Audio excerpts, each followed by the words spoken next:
నమస్తే, నేను లక్ష్మీ దుర్గా. వార్తల్లోకి వెళ్లే ముందుగా హెడ్లైన్స్. నిజామాబాద్ జిల్లా కేంద్రంలో రైస్ మిల్లులను ఆకస్మికంగా తనిఖీ చేసిన కలెక్టర్ రాజీవ్ గాంధీ హనుమంతు. నిజామాబాద్ జిల్లా కేంద్రంలో మంత్రి జూపల్లి కృష్ణారావు పర్యటన, అధికారులతో సమావేశం, పలు శంకుస్థాపనలకు హాజరు. 10వ తరగతిలో మెరిట్ సాధించిన విద్యార్థులకు సన్మానాలు, విద్యార్థులకు శుభాకాంక్షలు చెప్పిన నియోజకవర్గ కాంగ్రెస్ పార్టీ ఇన్ఛార్జ్ వినయ్ రెడ్డి.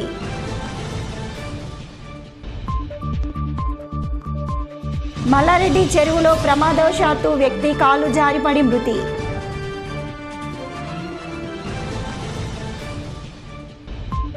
ఇందూరు స్వచ్ఛంద సంస్థ ఆధ్వర్యంలో రైస్ బ్యాగ్ ఛాలెంజ్, ఇందూరు యువత సభ్యులకు పలు స్వచ్ఛంద సంస్థ సభ్యుల సన్మానాలు. మైనార్టీ విద్యార్థులు సైతం మంచి చదువులు చదివి ఉన్నత స్థానాల్లో స్థిరపడాలని కాంగ్రెస్ పార్టీ నియోజకవర్గ ఇన్ఛార్జ్ వినయ్ కుమార్ రెడ్డి అన్నారు. ఆర్మూర్ పట్టణంలోని పెర్కిట్ ఎంఆర్ గార్డెన్స్లో మాజీ మున్సిపల్ వైస్ చైర్మన్ షేక్ మున్ను ఆధ్వర్యంలో 10వ తరగతి ఫలితాల్లో మెరిట్ సాధించిన ప్రభుత్వ పాఠశాలల విద్యార్థులకు విద్యాబోధన చేసిన ఉపాధ్యాయులకు సన్మాన కార్యక్రమాన్ని ఘనంగా నిర్వహించారు. ఈ కార్యక్రమానికి కాంగ్రెస్ పార్టీ నియోజకవర్గ ఇన్ఛార్జ్ వినయ్ కుమార్ రెడ్డి ముఖ్య అతిథిగా హాజరై విద్యార్థులను సన్మానించారు. అనంతరం వినయ్ రెడ్డి మాట్లాడుతూ తెలంగాణ రాష్ట్ర ప్రభుత్వం మైనార్టీలను అన్ని రకాలుగా ప్రోత్సహిస్తుందని, మైనార్టీ విద్యార్థులు సైతం మంచి ఫలితాలు సాధించడం శుభసూచకమని అన్నారు. మైనార్టీ విద్యార్థులు ఉన్నత చదువులు చదివి మంచి స్థానాల్లో స్థిరపడాలని ప్రభుత్వం తరపున అన్ని సహాయ సహకారాలు అందుతాయని తెలిపారు. ఈ కార్యక్రమంలో AMC chairman Saibaba Goud, Congress party senior నాయకులు పవన్, మర్కజ్ కమిటీ అధ్యక్షుడు అజీం, పాఠశాలల ప్రధాన ఉపాధ్యాయులు, కాంగ్రెస్ నాయకులు, విద్యార్థులు తదితరులు ఉన్నారు. ముఖ్యమంత్రి రేవంత్ రెడ్డి గారు వచ్చిన 18 నెలల నుంచి ఎన్నో మంచి కార్యక్రమాలు ఎడ్యుకేషన్ పైన, ఆరోగ్యం పైన చిత్తశుద్ధితోని ఏ నిధులు వచ్చినా కానీ, అంతేకాకుండా ఇంటిగ్రేటెడ్ స్కూల్ కూడా మన నియోజకవర్గానికి సుమారు 200 కోట్లు శాంక్షన్ కూడా చేయడం జరిగింది. ఎక్కడ ఏ అవసరం ఉన్నా సరే, ఎటువంటి సమస్య ఉన్నా సరే మందరం కూడా వారికి అందుబాటులో ఉండి ఇంకా రానున్న రోజుల్లో ప్రభుత్వ గురుకులాల్లో కానీ స్కూళ్ళల్లో కానీ గొప్పగా ఉత్తీర్ణత రావడానికి మేమందరం కూడా కృషి చేస్తాం. టీచర్స్ కూడా నేను చూస్తున్న గత సంవత్సర కాలంగా ఏ సమస్య ఉన్నా కానీ అడిషనల్ క్లాస్ రూమ్స్ కావాలన్నా, డైనింగ్ హాల్స్ కావాలన్నా, ఫర్నిచర్ కావాలన్నా, ఏది కావాలన్నా కానీ మమ్మల్ని సంప్రదించడం, సంబంధించిన స్పెషల్ నిధుల నుంచి ఎన్నో కోట్లు ఈ యొక్క వ్యవస్థ పైన పెట్టడం జరిగింది. రానున్న రోజుల్లో గొప్పగా ఉత్తీర్ణత శాతాన్ని పెంచుకొని మన పిల్లల జీవితాల్లో మంచి మార్పును తీసుకురావడానికి మన ప్రభుత్వం కానీ, ఉపాధ్యాయులు కానీ, ప్రిన్సిపల్స్ కానీ ముందుకు తీసుకువెళ్ళడం. Really I thankful to Munna sir from all my team and from my students, and I thankful to Vinay sir ఇంత బిజీ షెడ్యూల్లో మా పిల్లల కోసం టైం తీసి వచ్చారు అండ్ మంచిగా ఫెలిసిటేషన్ కూడా చేశారు అండ్ చాలా మంచి మాటలు కూడా చెప్పారు సార్. అండ్ ఏదైనా అవసరం ఉంటే sir will be ready every time అని కూడా చెప్పారు, మాతో ప్రామిస్ చేశారు. అండ్ మేము కూడా అదే అష్యూరెన్స్ ఇస్తాము సార్కి. మేము కూడా చాలా మంచి హార్డ్ వర్క్ చేసి ఇంకా బెటర్ రిజల్ట్ రావాలని మేము ట్రై చేస్తాము. అత్యుత్తమ రిజల్ట్ సాధించినటువంటి విద్యార్థులకు ఈ గౌరవ సత్కార కార్యక్రమాన్ని నిర్వహించినటువంటి మున్నాబాయి గారికి కృతజ్ఞతలు తెలియజేస్తూ, నిజంగా ఇటువంటి కార్యక్రమం నిర్వహించినందుకు చాలా సంతోషంగా ఉంది. మా మైనారిటీ రెసిడెన్షియల్లో పిల్లలు చాలా మంచి ఉత్తీర్ణత సాధిస్తున్నారు. అడ్మిషన్లో కూడా చాలామంది అడ్మిషన్ తీసుకోవడానికి సిద్ధంగా ఉన్నారు. మన మర్కజ్ కమిటీ వాళ్ళు కావచ్చు, వైటా వాళ్ళు కావచ్చు, ముస్లిం మైనారిటీ కమిటీస్ కావచ్చు, అడ్మిషన్స్ని పెంచి మన మైనారిటీ కమ్యూనిటీ పిల్లలకు అవేర్నెస్ కల్పించి రెసిడెన్షియల్లో ఉత్తీర్ణత ఆధారంగా వాళ్ళకు అడ్మిషన్స్ ఇప్పించగలరని ఈ సందర్భంగా కోరుకుంటున్నాం. ఆర్మూర్ బాయ్స్లో అన్ని రకాల వసతులు కల్పించబడుతున్నది. ఆర్మూర్ పట్టణంలోని మల్లారెడ్డి చెరువులో ప్రమాదవశాత్తు ఓ వ్యక్తి పడి మృతి చెందిన సంఘటన చోటు చేసుకుంది. సంఘటన స్థలానికి పోలీసులు చేరుకొని మృతదేహాన్ని పోస్టుమార్టం నిమిత్తం ప్రభుత్వ ఆసుపత్రికి తరలించారు. పోలీసుల వివరాల ప్రకారం ఆర్మూర్ పట్టణానికి చెందిన దొండి గంగప్రసాద్ హోటల్ నిర్వహించుకుంటూ మధ్యాహ్న సమయంలో కాలకృత్యాలకు మల్లారెడ్డి చెరువులోకి వెళ్లి కాలు జారి ప్రమాదవశాత్తు చెరువులో పడి మృతి చెందాడని కుటుంబ సభ్యుల ఫిర్యాదు మేరకు కేసు నమోదు చేసి దర్యాప్తు చేస్తున్నామని అన్నారు. ఆర్మూర్ పట్టణంలోని శ్రీరామ కాలనీలో గల నటరాజ నృత్యానికేతన్లో ఇందూరు యువత స్వచ్ఛంద సేవా సంస్థ రైస్ బ్యాగ్ ఛాలెంజ్ కార్యక్రమాన్ని నిర్వహించారు. ఈ కార్యక్రమానికి పలువురు స్వచ్ఛంద సంస్థల సభ్యులు ఇయర్ ఫౌండేషన్ చైర్మన్ ఇర్వతి రాజశేఖర్ ముఖ్య అతిథులుగా హాజరయ్యారు. అనంతరం హిందూ యువత వ్యవస్థాపక అధ్యక్షులు సాయిబాబా మాట్లాడుతూ ఎన్నో సేవా కార్యక్రమాలు తాము చేయటం జరిగిందని, వాటికి సంబంధించిన వివరాలను కూడా సామాజిక మాధ్యమాలలో తాము ఉంచడం జరుగుతుందని చెప్పారు.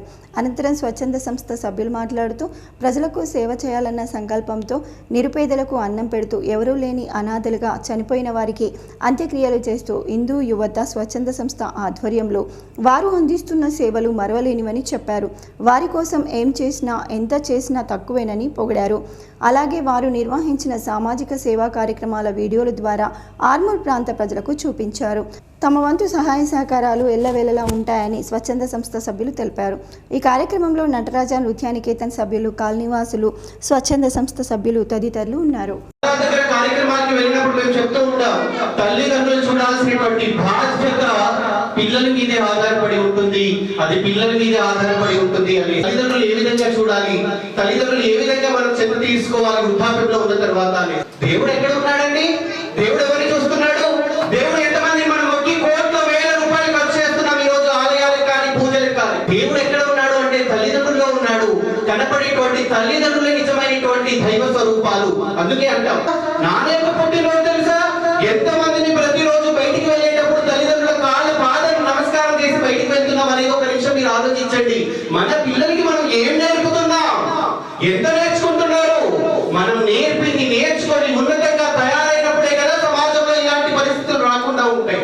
ఇప్పుడు నిజామాబాద్ నుంచి ఆర్మూర్ వరకు తీసుకొచ్చి ప్రజల్లో చైతన్యం ఎక్కగలగాలా అనే అంశం ఒకటి జరుగుతుంది. ఈ సమాజం ఏదైతే ఉందో విలువలతో కూడినటువంటి ఈ సమాజంలో మన దగ్గర మాత్రమే విలువలు గాని, నైతిక విలువలు గాని, ప్రేమ గాని, బంధాలు గాని మనం నేర్పించుకుంటున్నాం. అటువంటి ఈ సమాజంలో ఎక్కడ కూడా లేవు ఇటువంటి ఏంటి అనాథ శరణాలయాలు గాని, వృద్ధులకు సంబంధించినటువంటి ఆశ్రయాలు గాని. ఎందుకోసం ఇవన్నీ ఎందుకోసం జరుగుతున్నాయి? పిల్లలకు నువ్వేం నేర్పిస్తే జరుగుతుంది. వాటర్ ఏ దాంట్లో పోస్తే అట్లా వస్తుంది. ఆలోచన విధానం ఏదైతే ఉందో దాన్ని మార్పు జరగాలి. ఒకటి, నువ్వు వేరే రకంగా చూస్తే పిల్లలు అది నేర్చుకుంటారు. పిల్లలకు నైతిక విలువలు, తండ్రి యొక్క బుద్ధులు, తండ్రి యొక్క ఆలోచన ఎంత కష్టపడతాడు, తల్లి ఏడ్చి తన పిల్లలకు ఏమైతే ఉంటాడో తన యొక్క బాధను బయటకు వెళ్ళగక్కకుండా వాళ్ళ యొక్క సేఫ్టీ.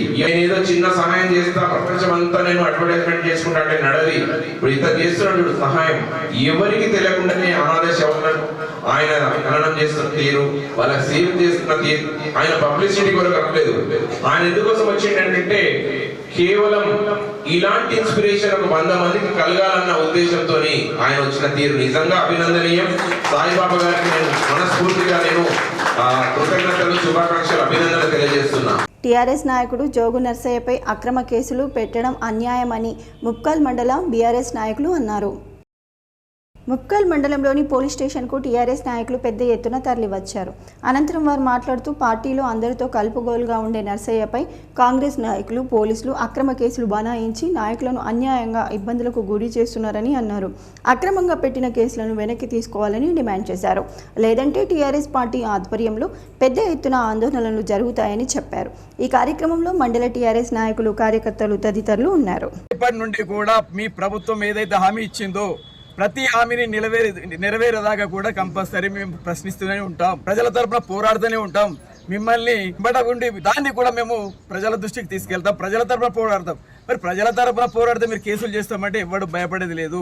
మరి రేపటి నుంచి ఇదే సంస్కృతి కనుక మీరు కొనసాగిస్తే జిల్లాలో కావచ్చు, ముఖ్యంగా బాల్కొండ నియోజకవర్గంలో రేపటి నుంచి ప్రతి పోలీస్ స్టేషన్లో కూడా మరి ఏదైతే ఇవాళ కాంగ్రెస్ నాయకుడికి తలొంగి మరి పోలీసు వారు ఏదైతే తలొంగి కేసులు చేయాలనుకుంటున్నారో మేము ఎస్ఐ గారు కూడా చెప్పడం జరిగింది. అది ఒక తప్పుడు కేసు. మీ దగ్గర ఆధారం ఉందంటే ఏమీ ఆధారం లేదని ఇప్పుడు ఎఫ్ఐఆర్ చూపెట్టాడు. కేవలం ఇసుక మీద మీరు జాబితా ఇసుక మీద మాట్లాడతాడండి. ఎందుకు మాట్లాడదు? ప్రభుత్వానికి గండి కొట్టియాలని వ్యక్తిగతంగా డబ్బులు సంపాదించుకుంటే ప్రజల తరపున మేము పోరాడు ప్రజాప్రతినిధులు ఒప్పుకోవాలా, ఒక పార్టీ తరపున ఒప్పుకోవాలా? మీరు మీ మీద కేసు అయింది, మీకు నోటీస్ ఇస్తామని చెప్పేసి చెప్పగానే మా మిత్రుడికి అలా ఎందుకు అవుతుంది? మేమందరం కూడా మా కాన్స్టిట్యూన్సీ మొత్తం కూడా అందరం కూడా మేము ఇక్కడికి రావడం జరిగినది. ఇది చాలా పొరపాటు. ఇలాంటివి జరిగితే మీరు పెట్టినటువంటి స్టేట్మెంట్లు ఏవైతే ఉన్నాయో మేము కూడా కంటిన్యూ చేస్తూ ప్రతి పోలీస్ స్టేషన్లో అయితే కూడా మా ముప్కల్ పోలీస్ స్టేషన్లో కూడా కంపల్సరీగా మీరు పెట్టినటువంటి వల్గర్ స్టేట్మెంట్లు ఏవైతే ఉన్నాయో అవన్నీ చేస్తూ కూడా మేము అవన్నీ కాంప్లైంట్ చేస్తామని చెప్పేసి కోరుకుంటున్నాము. ఈ సమస్యని ఇప్పటితో సర్దుమడిగితే ఓకే, లేకపోతే మాత్రం మేము కూడా కంటిన్యూ కూడా అవన్నీ చేస్తామని. వేల్పూర్ మండలం పడగల్ గ్రామంలో విశ్వకర్మ ఎంప్లాయీస్ యూనియన్ 10వ తరగతి ప్రతిభా పురస్కారాల కరపత్రాలను గురువారం ఆవిష్కరించారు. ఈ సందర్భంగా Armoor Vishwakarma employees welfare association అధ్యక్షుడు గద్దె గంగాధర్ మాట్లాడుతూ ఆర్మూర్ డివిజన్లో 10వ తరగతిలో అత్యధిక మార్కులు సాధించిన విద్యార్థులను ప్రోత్సహించే కార్యక్రమంలో భాగంగా వేవా తరపున జూన్ 1వ తేదీన వారిని విశ్వకర్మ వెల్ఫేర్ అసోసియేషన్ తరపున మెమోంటో ప్రైజ్ మనీతో సన్మానించడం జరుగుతుందని అన్నారు. అందుకు సంబంధించిన కరపత్రాలను ఈరోజు పడగల్ గ్రామంలో ఆవిష్కరించడం జరిగిందని తెలిపారు. ఉత్తమ మార్కులతో ప్రతిభ కనపరిచిన 10వ తరగతి విద్యార్థులు ఈ నెల 31వ తేదీ వరకు 10వ తరగతి ఆన్లైన్ మెమో మరియు ఆధార్ కార్డులను వాట్సాప్ ద్వారా వివరాలు పంపాలని తెలిపారు.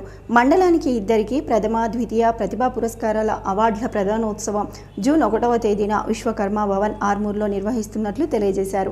ఈ కార్యక్రమంలో వేవా అధ్యక్షుడు గద్దె గంగాధర్, కార్యదర్శి సత్యనారాయణ, కోశాధికారి నటరాజ్, సభ్యులు లక్ష్మీనారాయణ, వెంకటరమణ, రాజారాం, శ్రీనివాస్ తదితరులు పాల్గొన్నారు.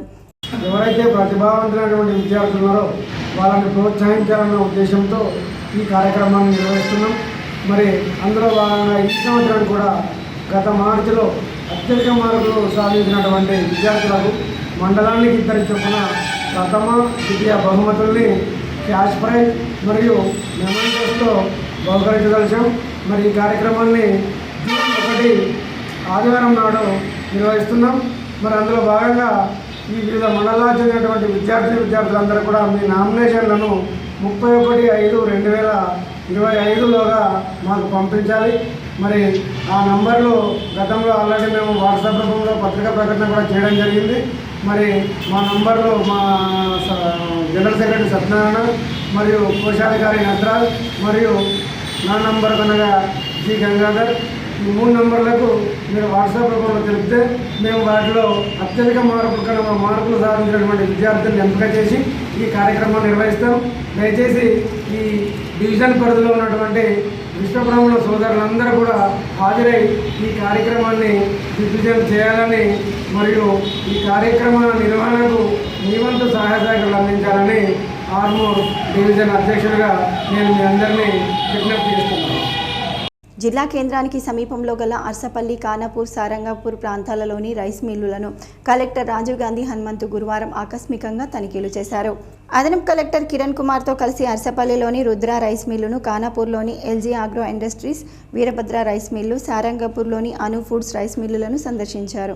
ఆయా మిల్లులకు కొనుగోలు కేంద్రాల నుంచి ఎన్ని లారీల ధాన్యం పంపించారు, వాటిని దిగుమతి చేసుకున్నారా, ఎంత పరిమాణంలో మిల్లింగ్ జరిపారు, మిల్లింగ్ చేసిన బియ్యాన్ని ఎలా భద్రపరుస్తున్నారు తదితర అంశాలను క్షేత్రస్థాయిలో పరిశీలన జరిపారు. మిల్లుల వద్ద ఏమైనా తరుగు తీస్తున్నారా అని కలెక్టర్ ఆరా తీశారు. ముందస్తుగానే రుతుపవనాల ప్రవేశంతో వర్షాలు కురుస్తున్నందున ధాన్యాన్ని వెంట దిగుమతి చేసుకోవాలని మిల్లర్లకు సూచించారు. ధాన్యం నిల్వలను సకాలంలో దించుకోకపోతే వర్షాల వల్ల తడిసిపోయే ప్రమాదం ఉంటుందని అన్నారు. ఇప్పటికే 90% పైగా ధాన్యం సేకరణ ప్రక్రియ పూర్తయిందని, చివరి దశలో మిగిలిన ధాన్యం నిల్వలను కూడా సకాలంలో దిగుమతి చేసుకుని సామర్థ్యం మేరకు పూర్తి స్థాయిలో మిల్లింగ్ చేయాలని హితవు పలికారు. మిల్లింగ్ చేసిన బియ్యాన్ని జాగ్రత్తగా భద్రపరచాలని సూచించారు. మిల్లుల వద్ద ధాన్యం నిల్వలను దిగుమతి చేసుకునే విషయంలో నిర్లక్ష్యానికి తావు లేకుండా పకడ్బందీ పర్యవేక్షణ జరపాలని అధికారులను ఆదేశించారు. బాల్కొండ మండలంలోని కిసాన్ నగర్ గ్రామంలో ఇందిరమ్మ ఇంటి నిర్మాణ పనులను అధికారులు మరియు కాంగ్రెస్ నాయకులు ముగ్గుపోసి నిర్మాణ పనులు ప్రారంభించారు. ఈ సందర్భంగా కాంగ్రెస్ నాయకులు మాట్లాడుతూ నిజమైన లబ్ధిదారులను ప్రభుత్వం ఎంపిక చేసి వారికి ఇళ్లు కట్టుకునేందుకు 5 లక్షల నిధులు విడుదల వారీగా మంజూరు చేస్తూ నేరుగా రైతుల ఖాతాల్లో జమ అయ్యే విధంగా ప్రభుత్వం చర్యలు చేపట్టడం సంతోషకరమని అన్నారు. ఎలాంటి అవకతవకలకు ఆస్కారం ఉండదని తెలిపారు. ప్రభుత్వం ప్రకటించిన లబ్ధిదారులు ప్రతి ఒక్కరూ ఇంటి నిర్మాణం చేసుకోవాలని సూచించారు. ఈ కార్యక్రమంలో నాయకులు గంగాధర్, నరేష్, రాజలింగం, భూపిరెడ్డి, కపిల్, హనుమంతు తదితరులు ఉన్నారు. ప్రపంచ ఆకలి దినోత్సవం సందర్భంగా మలబార్ గోల్డ్ ఆధ్వర్యంలో 1000 మందికి అన్నదానం చేశామని మలబార్ సంస్థ సభ్యులు తెలిపారు. వరల్డ్ హంగర్ డే సందర్భంగా భారతదేశం జాంబియా దేశంలో ప్రతిరోజు 70,000 భోజనాలు పంపిణీ చేయాలని నిర్ణయించింది. మలబార్ హంగర్ ఫ్రీ వరల్డ్ పథకంలో భాగంగా 2025-26 సంవత్సరంలో మొత్తం 2.50 కోట్ల భోజనాలు ఉచితంగా అందించాలని నిర్ణయించారన్నారు. హంగర్ ఫ్రీ వరల్డ్ పథకం ప్రారంభించినప్పటి నుంచి గత 3 ఏళ్లలో 2.5 కోట్ల భోజనాలు నిరుపేదలకు అందించబడ్డాయని తెలిపారు. తమ వార్షిక CSR బడ్జెట్లో 60% నిధులను నిరుపేదల ఆకలి తీర్చడం మరియు పేదరికాన్ని నిర్మూలించడానికి ఉద్దేశించిన కార్యక్రమాల కోసం మలబార్ గ్రూప్ కేటాయించిందని తెలిపారు. సేవా కార్యక్రమాల ద్వారా సమాజానికి మంచి చేయాలనే మలబార్ గ్రూప్ నిబద్ధతను బలోపేతం చేస్తుందన్నారు. 2025 మే 28వ తేదీ నాడు న్యూఢిల్లీలో జనపథ్లోని డాక్టర్ అంబేద్కర్ ఇంటర్నేషనల్ సెంటర్లో జరిగిన ఒక కార్యక్రమంలో వరల్డ్ హంగర్ డేని కూడా గుర్తు చేసుకుంటూ నీతి ఆయోగ్ మాజీ CEO మరియు G20 sherpa doctor Amitabh Kant Malabar group యొక్క తదుపరి దశ CSR కార్యక్రమాలను ప్రారంభించారు. ఈ కార్యక్రమంలో Malabar group chairman MP Ahmed, Malabar group vice chairman KP Abdul Salam, Malabar gold and diamonds India operations managing director O Asher తదితర ప్రముఖులు పాల్గొన్నారు. హంగర్ ఫ్రీ వరల్డ్ పథకం గురించి వ్యాఖ్యానిస్తూ Malabar group chairman MP Ahmed మాట్లాడుతూ మలబార్ గ్రూప్లో సామాజిక సేవా కార్యక్రమాల నిర్వహణ అనేది మా సంస్కృతిలో అంతర్భాగమని, అంతేకాదు మా సంపాదనలో కొంత భాగాన్ని తిరిగి సమాజానికి ఇవ్వడాన్ని మేము నమ్ముతామన్నారు. ఇకపై మే 28వ తేదీని మా వార్షిక CSR దినోత్సవంగా నిర్ణయిస్తున్నామన్నారు. స్థిరమైన మరియు ప్రభావవంతమైన చర్యల ద్వారా పేదలకు అండగా నిలబడతామని మా ప్రతిజ్ఞను పునరుద్ఘాటిస్తున్నామన్నారు. మేము చేస్తున్న సామాజిక సేవా కార్యక్రమాలు మా శాశ్వత నిబద్ధతకు ప్రతిబింబమన్నారు. మా వంతు కృషి మేము చేస్తున్నప్పుడు ఈ మిషన్లో మరికొన్ని సంస్థలు చేరితే అధిక ప్రభావాన్ని సాధించవచ్చన్నారు. ఈరోజు మలబార్ షోరూమ్కు విచ్చేసినందువల్ల ఇక్కడ ముఖ్యంగా హంగర్స్ డే యొక్క సెలబ్రేషన్స్ కోసం రావడం జరిగింది. ఈ హంగర్స్ డేలో వీళ్ళు మలబార్ షోరూమ్ వాళ్ళు డైలీ ఫుడ్ డిస్ట్రిబ్యూషన్ చేయడం జరుగుతుంది. దీంట్లో భాగంగా షోరూమ్ వాళ్ళని అభినందించే విషయం ఏంటంటే అన్నిటికన్నా అన్ని దానాల కన్నా అన్నదానం గొప్పది కాబట్టి దీన్ని డైలీ వీళ్ళు కంటిన్యూస్గా నిజామాబాద్ టౌన్లో ఈవినింగ్ 6 o'clock ఒక స్పెషల్ టీమ్ని ఎంగేజ్ చేసి కంటిన్యూస్ 365 days వీళ్ళు డిస్ట్రిబ్యూట్ చేయడం జరుగుతుంది. దీనివల్ల ఎందరో పేదలు, ఆకలితో అలమటించే వాళ్ళు చాలామందికి దీనివల్ల వాళ్ళందరికీ ఈ మలబార్ షోరూమ్ ద్వారా వాళ్ళందరికీ మేలు జరుగుతుంది. ఈరోజు వరల్డ్ హంగర్ ఫ్రీ డే కాబట్టి మనకి ఇక్కడ Malabar gold and diamonds Nizamabad బ్రాంచ్లో మన ఇయర్ సెలబ్రేషన్ హంగర్ ఫ్రీ వరల్డ్ది జరిగింది. సో మనకి ఇనాగరేషన్ లాంచింగ్ వచ్చేసి మన forest range officer respected Sanjay sir వచ్చారు. మనం ఏం చేస్తుంది మలబార్ గోల్డ్ అండ్ డైమండ్స్ ఏం చేస్తున్నారు అంటే as a corporate social responsibility మనం ఎవ్రీ ఇయర్ మన ప్రాఫిట్ది 5% మనం return backing to the society అన్నట్టు చేస్తున్నారు. ఇందిరమ్మ ఇంటి విషయంలో మరియు ప్రభుత్వ సంక్షేమాల విషయంలో అధికారులు అప్రమత్తంగా ఉండాలని మంత్రి జూపల్లి కృష్ణారావు తెలిపారు. నిజామాబాద్ కలెక్టరేట్ కార్యాలయంలో గురువారం నిర్వహించిన సమీక్షా సమావేశంలో జిల్లా ఇన్ఛార్జి మంత్రి జూపల్లి కృష్ణారావు మాట్లాడారు. సంవత్సర కాలం నుంచి ఇల్లు కట్టిండ్రు, వివిధ దశలు ఉన్నాయి, వాళ్ళకు శాంక్షన్. ఈ అంశంలో ఇల్లు ఇచ్చేది ఎవరికైతే స్తోమత లేదు, ఎవరైతే కట్టుకోలేని వాళ్ళకే ఈ చెప్పి కార్యక్రమం. స్తోమత నుండి కట్టుకున్న వాళ్ళ గురించి కాదు. మీరే అన్నారు మీ లెక్క ప్రకారం నిజామాబాద్ అర్బన్లో చాలా మందికి ఇల్లు లేవు. అంటే మొదలు పెట్టిన వాళ్ళు చాలా ఉన్నారు. వీళ్ళు కాస్త కూస్తూ ఒక స్థాయి కట్టుకోవడం జరిగింది. ఆ స్థాయి లేని వాళ్లకు ఇవ్వాలి కాబట్టి ఇందిరమ్మ ఇల్లు, రాజీవ్ యువ వికాసం, వరి కొనుగోలు అంశాలపై చర్చించారు. ఇందిరమ్మ ఇల్లు, రాజీవ్ యువ వికాసం పథకాలు అర్హులకు అందించాలని అధికారులకు సూచించారు. ఈ నెల 2 నుంచి రాజీవ్ యువ వికాసం లబ్ధిదారులకు మంజూరు పత్రాలు అందజేయాలని సూచించారు. రాజీవ్ యువ వికాసం నిరంతర ప్రక్రియగా కొనసాగుతుందన్నారు. ఈ సమావేశంలో rural MLA doctor Bhupat Reddy government కానీ అథారిటీస్ కలెక్టర్ కోరుకునే ఏంటంటే ఎవరికైతే ఆల్రెడీ వాళ్ళు షెడ్ వేసుకున్నా, గుడ్స్ వేసుకున్నా ఉంది, వాళ్ళకి ఎలక్ట్రిసిటీ పర్మిషన్ ఉంది, వాళ్ళకి ఆల్రెడీ హౌస్ నెంబర్స్ ఇచ్చి కానీ లేకుంటే ఇంకేదైనా ఉంటే వాళ్ళకి ఈవెన్ టైటిల్ లేకున్నా కానీ వాళ్ళకి పర్మిషన్స్ ఇవ్వండి అనేది ఒకటి డిపార్ట్మెంట్ ఇస్తుంది. అయితే దీంట్లో ఒకటి ఇప్పుడు ఈ పర్మిషన్స్ అంటే అలాట్మెంట్ ఇవ్వని తర్వాత దాంట్లో ఇప్పుడు మనం నామ్స్ ప్రకారం కట్టాలి, మున్సిపాలిటీ నామ్స్ ప్రకారం ఇక్కడ ఆఫ్ సైడ్ వదలాలి, ఇక్కడ ఆఫ్ సైడ్ వదలాలి, 3 feet ఇక్కడ 5 feet వదలాలంటే అది కుదరదు. వాళ్ళకి ఉన్నదే 60-70 గజాలు జాగా ఉంటుంది. 60-70 గజాలు develop builder 400 to 600. Collector Rajiv Gandhi Hanumanthu, రాష్ట్ర ప్రభుత్వ సలహాదారు షబ్బీర్ అలీ, గడుగు గంగాధర్, కేశవేణు, గ్రంథాలయ సంస్థ చైర్మన్ అంతిరెడ్డి తదితరులు పాల్గొన్నారు. సార్ మొదటిగా సార్ ప్యాడీ ప్రొక్యూర్మెంట్ సంబంధించి సార్ నిజామాబాద్ జిల్లాలో టోటల్ గా మనకి 4,19,000 ఎకరాల్లో ప్యాడీ కల్టివేషన్ జరిగింది sir. So expected paddy yield అనేది మనకి 11 లక్షల మెట్రిక్ టన్స్ ఎక్స్పెక్టెడ్ ప్రొడక్షన్ ఉంది sir as per agriculture department record sir. మనకి దాంట్లో కోర్స్ వెరైటీ 3 లక్షలు, ఫైన్ వెరైటీ అనేది 8 లక్షలు అనేది. అన్ని దానాల కన్నా రక్తదానం గొప్పదని, ఒకరు రక్తదానం చేయటం వల్ల ఇద్దరికీ ప్రాణం పోసే అవకాశం ఉంటుందని జిల్లా విద్యాధికారి అశోక్ అన్నారు. స్థానిక ప్రభుత్వ బాలికల ఉన్నత పాఠశాల కోటగల్లిలో ఇండియన్ రెడ్ క్రాస్ సొసైటీ ఆధ్వర్యంలో రక్తదాన శిబిరానికి ముఖ్య అతిథులుగా హాజరైన జిల్లా విద్యాశాఖ అధికారి పి అశోక్ మాట్లాడుతూ రక్తదానం అన్ని దానాల కన్నా గొప్పదని, రక్తదానం చేసి ప్రాణదాతలు కావాలన్నారు. ఇలాంటి కార్యక్రమాలు చేస్తున్న రెడ్ క్రాస్ సొసైటీను అభినందిస్తూ ప్రతి పాఠశాలలో రక్తదాన అవగాహన కార్యక్రమాలు చేపట్టాలని సూచించారు. పాఠశాలలో జూనియర్ క్రాస్ను బలోపేతం చేద్దామని ఉపాధ్యాయులకు సూచించారు. సుమారుగా 40 మంది రక్తదానం చేయడం స్ఫూర్తిదాయకమని, దానిలో మహిళలు అధిక సంఖ్యలో పాల్గొనడం గర్వకారణమన్నారు.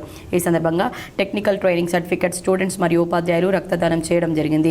ఈ కార్యక్రమంలో అర్బన్ మండల విద్యాశాఖ అధికారి మరియు కోర్స్ డైరెక్టర్ సాయిరెడ్డి సభాధ్యక్షత వహించారు. Red cross society chairman Anjaneyulu, రాష్ట్ర కార్యవర్గ సభ్యుడు తోట రాజశేఖర్, కోశాధికారి K Ravinder, JRC coordinator doctor Abapur Ravinder, doctor Rahesh, medical officer, ప్రతినిధులు ధర్మేందర్, శ్రీకాంత్, శ్రీనివాస్, వెంకట్, ఉపాధ్యాయ సంఘాల ప్రతినిధులు, వివిధ అంశాలలో ట్రైనింగ్ స్టూడెంట్స్ 420 మంది తదితరులు పాల్గొన్నారు. ఈ కార్యక్రమాన్ని సాయిరెడ్డి కోర్స్ డైరెక్టర్ ఆధ్వర్యంలో విజయవంతమైంది. శిక్షణ పొందుతున్నటువంటి విద్యార్థులకు నిజంగా చాలా గ్రేట్. ఇక్కడ మనకు కూడా ఒక సెంటర్ నిజామాబాద్ జిల్లాకు ఉండడం, మరి కార్యక్రమంలో పాలు పంచుకుంటూ శిక్షణ పొందుతూ మరి రక్తదానం చేయడం అనేది చాలా ఒక మహోన్నతమైనటువంటి కార్యక్రమం. ఎందుకంటే రక్తదానం అనేది ప్రాణదానంతో సమానం. మీరు ఒక్కరు దానం చేస్తే మన 3-4 ప్రాణదానం చేసినట్టు. Trainees, good morning to everyone. ఈరోజు రెడ్ క్రాస్ సొసైటీ ఆధ్వర్యం లోపల మన ఈ 45 days ట్రైనింగ్ క్యాంప్ లోపల ఈ రక్తదాన శిబిరాన్ని ఏర్పాటు చేయడము అభినందనీయము.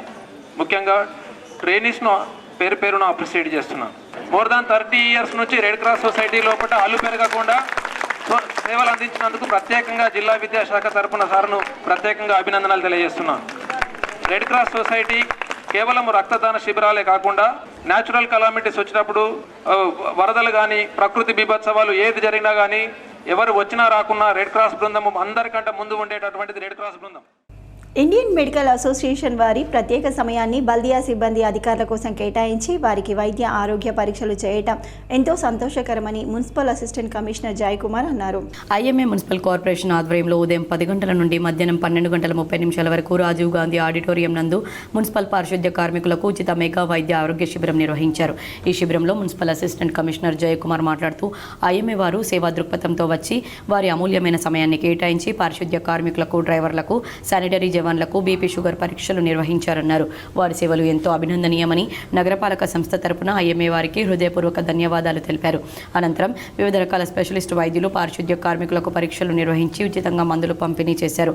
ఈ కార్యక్రమంలో ఐఎంఏ జిల్లా అధ్యక్షులు డాక్టర్ రజ్జా శ్రీనివాస్, ప్రధాన కార్యదర్శి డాక్టర్ విక్రమ్ రెడ్డి, కోశాధికారి డాక్టర్ రాజేందర్ సూరినీడు, ఈఎన్టీ వైద్యులు doctor Venkatakrishna, general medicine doctor M Srihari, doctor V Suresh Kumar, doctor Raj Kamal Goud, doctor Chandramohan, ఛాతీ వైద్యులు డాక్టర్ శిల్ప వేణుగోపాల్, కంటి వైద్యులు డాక్టర్ ఫణిరాజ్, గుండె వైద్యులు డాక్టర్ కళ్యాణ్, ఎముకల వైద్యులు డాక్టర్ రాఘవేంద్ర, స్త్రీ వైద్య నిపుణులు డాక్టర్ మల్లేశ్వరి, డాక్టర్ పావని, చర్మ వ్యాధి నిపుణులు doctor Shyam Sundar, doctor Raghavender, general surgeon doctor T Jeevan Rao, doctor T Narendra, doctor Kaushik మరియు జయకుమార్ సిబ్బంది, 150 మంది పారిశుద్ధ్య కార్మికులు, ల్యాబ్ టెక్నీషియన్లు తదితరులు పాల్గొన్నారు.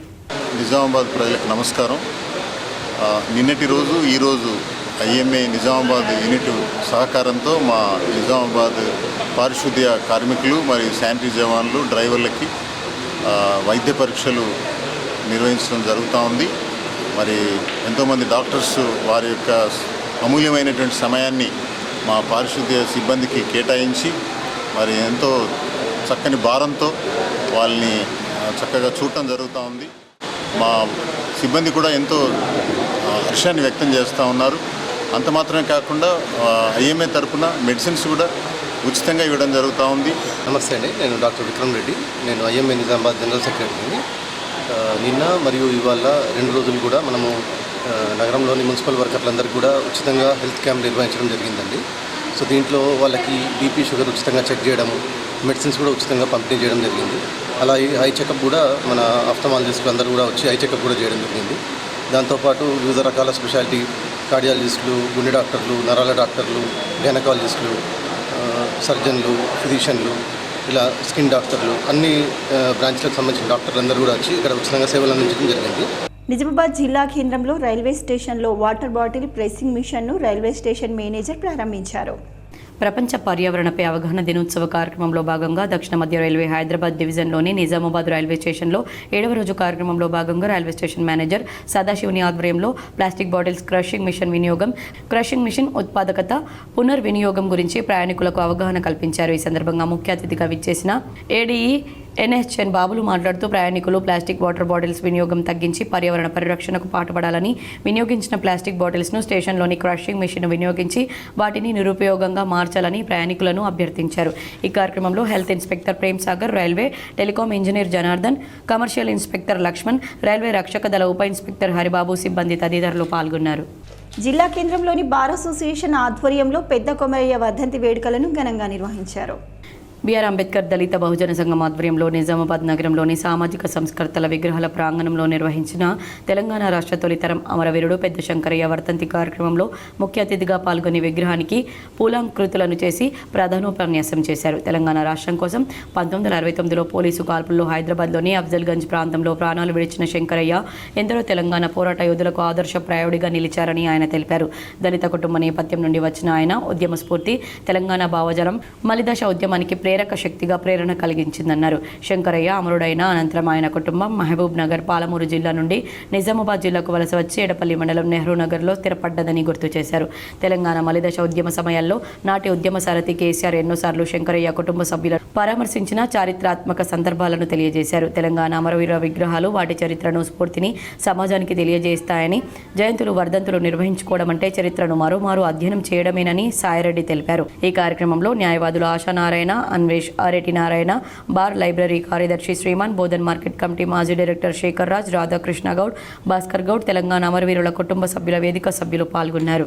తెలంగాణలో 1996లో జయశంకర్ కానీ, కొండా లక్ష్మణ్ బాపూజీ గారు కానీ, అందశ్రీ కానీ, మరి జాదవ్ గారు కానీ, ఇన్నయ్య కానీ, వి ప్రకాష్ కానీ, ఇప్పుడు ఎవరైతే ఆ తెలంగాణ వాళ్ళందరితో మేము కలిసి పనిచేయడం జరిగింది. ఆ విషయం అందరికి తెలుసు. అయినా ఈరోజు మేము మరి ఇలాగే ఉండిపోయినాము. ఆ పరిస్థితి కూడా తెలుసు. మరి ఈ తొలి దశలో తెలంగాణ రాష్ట్రము రావడానికి తొలి అడుగు వేసి తన ప్రాణాన్ని అర్పించినటువంటి పెద్ద శంకరయ్య గారి 56వ వర్ధంతిని ఈరోజు మనం ఘనంగా జరుపుకుంటా ఉన్నాము. కాంగ్రెస్ పాలనలో లబ్ధిదారులకు ఇందిరమ్మ ఇల్లు అందించి నిధులు వారి ఖాతాల్లో జమ చేసి తామెప్పుడూ తోడుంటామని ప్రభుత్వ సలహాదారులు పోచారం శ్రీనివాస్ రెడ్డి, మంత్రి జూపల్లి కృష్ణారావు అన్నారు. కామారెడ్డి జిల్లా ఇన్ఛార్జ్ మంత్రి అయిన జూపల్లి కృష్ణారావు ముఖ్య అతిథిగా విచ్చేశారు. బాన్స్వాడ నియోజకవర్గ శాసనసభ్యులు, వ్యవసాయ సలహాదారులు పోచారం శ్రీనివాస్ రెడ్డి, తెలంగాణ రాష్ట్ర agro industries chairman Pocharam Bhaskar Reddy ఈ కార్యక్రమంలో పాల్గొన్నారు. ఈ సందర్భంగా ఇందిరమ్మ ఇళ్ల మంజూరు పట్టాలను లబ్ధిదారులకు ఆయన పంపిణీ చేశారు. ఈ సందర్భంగా మంత్రి జూపల్లి కృష్ణారావు మాట్లాడుతూ కేసీఆర్ ఈ 16 నెలల కాంగ్రెస్ ప్రభుత్వ పరిపాలన చూస్తే నాకు దుఃఖం వస్తుందని మాట్లాడుతున్నారని, అధికారం పోయి కేసీఆర్ అలా మాట్లాడుతున్నారన్నారు. రాష్ట్రంలో ప్రభుత్వం ఆర్థిక ఇబ్బందుల్లో ఉన్న గతంలో ఏ ముఖ్యమంత్రులు చేయని విధంగా కేసీఆర్ అప్పులు చేసి చిప్ప అప్పగించారన్నారు. కాంగ్రెస్ ప్రభుత్వం బ్యాంకులకు గత ప్రభుత్వం చేసిన అప్పులకు వడ్డీ కడుతూ గత ప్రభుత్వ సంక్షేమ పథకాలతో పాటు కాంగ్రెస్ ప్రభుత్వ సంక్షేమ పథకాలు కూడా అమలు చేస్తుంటే దుఃఖం వస్తుందా అని అన్నారు. కేసీఆర్ 10 సంవత్సరాల కింద దళితులకు భూమి ఇస్తానని మాట ఇచ్చి హామీలను ఎందుకు నెరవేర్చలేదని ప్రశ్నించారు. ఇందిరమ్మ ఇల్లు బిల్లులపై ₹1 ఎవరికి లంచాలు ఇవ్వకూడదని లబ్ధిదారులకు సూచించారు. మానలే కదా, అవన్నీ ఇస్తున్నాం కదా, ఏ ఒక్కరిని బంధు పెట్టకుండా ఇన్ని ఇబ్బందులు మళ్ళీ ఇన్ని ఇందిరమ్మ ఇల్లు కావచ్చు, అప్పుడు మా పిల్లలు ఇన్ని రకాలు చేస్తాము. మరి అయినా కూడా ఇలా ఈ 16 మాసాల్లో నెలకు 6,500 కోట్ల రూపాయల వడ్డీ చెట్లు లెక్క కడితే 1,20,00,30,000 కోట్లు ఇలా రేవంత్ రెడ్డి ముఖ్యమంత్రి అయిన తర్వాత ఈ రాష్ట్ర ప్రభుత్వం కేసీఆర్ చేసిన అప్పు పైన 1,30,000 కోట్ల రూపాయలు ప్రభుత్వం బ్యాంకులకు వడ్డీ కట్టింది. మరి ధనిక రాష్ట్రానికి అప్పు చెప్తే నీవు ఇన్ని లక్షల కోట్లు అప్పు చేసి కూడా నీ చెప్పినవి 10 నెలలు కూడా ఇవ్వలే. వార్తలు ముగించే ముందు హెడ్లైన్స్ మరోసారి. నిజామాబాద్ జిల్లా కేంద్రంలో రైస్ మిల్లులను ఆకస్మికంగా తనిఖీ చేసిన కలెక్టర్ రాజీవ్ గాంధీ హనుమంతు. నిజామాబాద్ జిల్లా కేంద్రంలో మంత్రి జూపల్లి కృష్ణారావు పర్యటన, అధికారులతో సమావేశం, పలు శంకుస్థాపనలకు హాజరు. 10వ తరగతిలో మెరిట్ సాధించిన విద్యార్థులకు సన్మానాలు, విద్యార్థులకు శుభాకాంక్షలు చెప్పిన నియోజకవర్గ కాంగ్రెస్ పార్టీ ఇన్ఛార్జ్ వినయ్ రెడ్డి.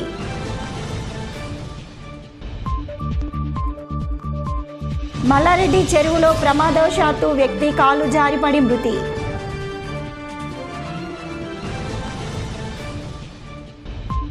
ఇందూరు స్వచ్ఛంద సంస్థ ఆధ్వర్యంలో రైస్ బ్యాగ్ ఛాలెంజ్. ఇందూరు యువత సభ్యులకు పలు స్వచ్ఛంద సంస్థ సభ్యుల సన్మానాలు. ఇవి బులెటిన్లోని విశేషాలు. తిరిగి వచ్చే బులెటిన్లో మళ్ళీ కలుద్దాం. అంతవరకు సెలవు. నమస్కారం.